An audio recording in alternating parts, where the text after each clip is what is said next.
Fish doing wacky, wild things. Now we're getting a better idea of why. Earlier this year, we told you something's going on in the waters off the Florida Keys. We're seeing endangered sawfish deaths, stingrays swimming upside down, and more than a dozen species of fish spinning and swimming erratically. At the time, scientists didn't have the full answer, but knew it was something in the water. Hello, I'm Amanda Hall. And I'm Nicole Gabe. Well, now we are getting more answers to all of this. Swing News reporter Paul Dolan joins us here live. And Paul, what are scientists telling you now? Fish swimming in an endless loop, endangered sawfish flailing ashore, thrashing their rostrums. Florida Fish and Wildlife updated their fish kill and sawfish mortality statistics, and the tide may be turning in favor of the fish.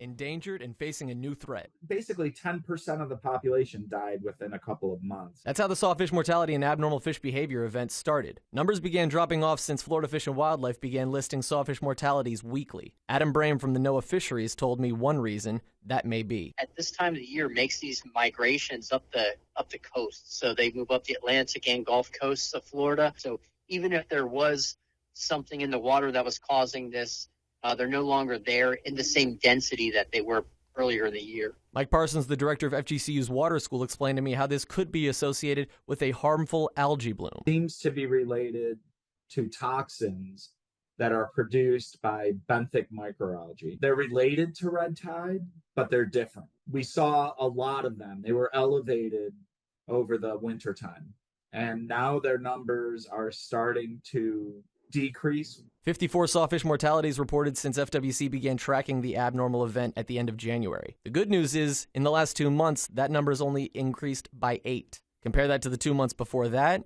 and the number grew by 26 mortalities. But Adam told me the bad news. Sawfish that have died to this point are the very large juveniles and or mature adults that are actively involved in the reproduction of sawfish. And so when you're removing those reproductive animals from the population, what kind of effect does that have on its ability to recover?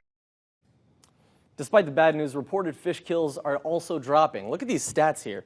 508 fish kills reported since the end of January, but only 10 have been happening since the last month, making it the slowest month of growth to date. Back to you.